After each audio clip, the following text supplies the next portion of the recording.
महाशिवरात्रि व्रत कथा से जुड़ी अनेक कहानियां हैं, लेकिन उन सभी कहानियों में महाशिवरात्रि की मुख्यतया ये कथा काफी प्रचलित है। इस कथा के अनुसार गुरु ध्रुव नाम का एक भील हुआ करता था, जो अपने परिवार का पालन पोषण शिकार पर निर्भर होकर किया करता था। एक दिन वह जंगल में पूरे दिन शिकार को ढूंढता रहा, लेकिन उस दिन पूरे दिन तक वह शिकार नहीं कर पाया और इस प्रकार वह भूखे प्यासे शाम को थक हार कर एक नदी के किनारे बिल्वपत्र के वृक्ष पर कुछ पानी लेकर चढ़ गया। रात की पहली प्रहर बीतने वाली थी, तभी एक हिरनी नदी के किनारे पानी पीने के लिए आ गई। जब शिकारी ने ऐसा देखा तो उसने उस हिरन के ऊपर बाण चलाने की कोशिश की। तब उस हिरनी ने उस शिकारी से विनती करी, हे शिकारी, तुम मुझे अभी मत मारो, मेरे छोटे छोटे बच्चे हैं, मुझे अभी जाने दो। मैं अपने बच्चों को अपने पति के हवाले कर आती हूं और उसके बाद फिर तुम मुझे मार देना। अब शिकारी को बहुत दुविधा हो गई कि यह हिरन पता नहीं लौट कर आएगी अथवा नहीं आएगी। फिर उसने उस हिरन से कहा, मैं तुम्हारी बातों का भरोसा कैसे करूं? ऐसा नहीं हो सकता कि तुम मरने के लिए वापस मेरे पास आओ। फिर उस हिरनी ने सत्य से जुड़ी बातों से जो सृष्टि चलती है उस शिकारी को अवगत कराया। इसके बाद जब उस शिकारी ने हिरनी की बातों को समझ लिया, तब उसने उस हिरन को जाने दिया और यह एक संयोग बन चुका था। जब शिकारी ने रात के प्रथम पहर में हिरनी के ऊपर बाण तानी, तो उस समय उस वृक्ष के कुछ पत्ते झड़कर वृक्ष के नीचे जड़ की ओर गिर पड़े और साथ ही जल की कुछ बूंदें भी उस वृक्ष की जड़ों के ऊपर गिर पड़े। अब धीरे धीरे रात्रि बीत रही थी। शिकारी उस हिरन की प्रतीक्षा में पेड़ के ऊपर चढ़कर बैठा था। तभी वह देख रहा है कि एक दूसरा हिरन नदी के किनारे पानी पीने के लिए आया हुआ है। उसने पुनः अपनी बाण को धनुष के ऊपर चढ़ाने की कोशिश की। तभी ऐसा संयोग बना कि बिल्वपत्र की कुछ पत्ते और जल की कुछ बूंदें पुनः उस वृक्ष के जड़ पर जा गिरी।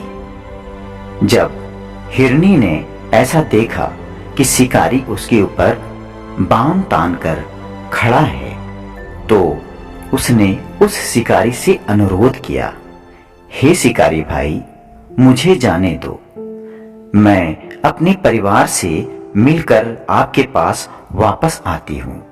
फिर आप मेरा वध कर लेना और अपने तुष्टि और भूख को पूरा कर लेना। लेकिन शिकारी फिर दुविधा में पड़ गया, आखिर आज उसके साथ यह क्या हो रहा है। शिकारी ने फिर हिरनी से कहा, मैं तुम्हारी बातों का भरोसा कैसे करूं? तुमसे पहले भी एक हिरनी जल के लिए आई थी, उसने भी इस प्रकार मुझे वादा किया, लेकिन अभी तक वह हिरनी पुनः मेरे पास नहीं आई है। इस प्रकार उस दूसरे हिरन ने शिकारी को फिर सत्य से जुड़ी बातों का भरोसा दिलाया और इसके बाद शिकारी ने उस हिरनी को पुनः उसके घर जाने दिया। रात के दूसरे पहर में उस शिकारी के द्वारा उस दूसरी हिरनी को छोड़ दिया गया। धीरे धीरे रात बीतती जा रही थी और शिकारी भूखे प्यासे बेचैन होकर शिकार की प्रतीक्षा में पेड़ पर चढ़कर बैठा उसकी तलाश कर रहा था। अब रात्रि के तीसरे पहर हो चुके थे। तभी वहां एक हिरन आता है। उस हिरन को देखकर शिकारी ने ज्यों ही धनुष पर बाण चढ़ाया, त्यों ही बिल्वपत्र के कुछ पत्ते पुनः गिर पड़े और साथ में जल भी गिर पड़ी।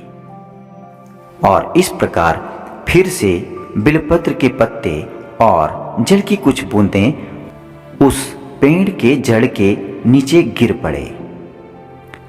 फिर उस हिरन ने उस शिकारी को बाण ताने देखकर उनसे प्रार्थना की, हे शिकारी, तुम मुझे जाने दो।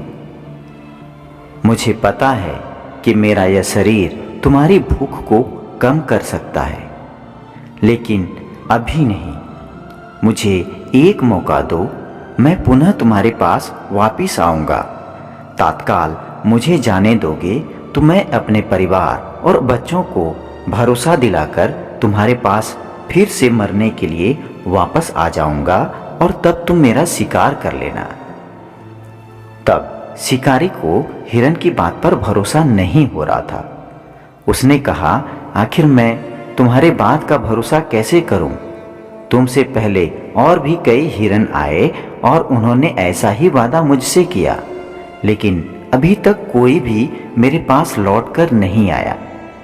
लेकिन उस हिरन ने उससे सत्य की बातों को अवगत कराया और पुनः शिकारी उस हिरन की बात में आ गया। इसके बाद रात के चौथे पहर होने वाले थे।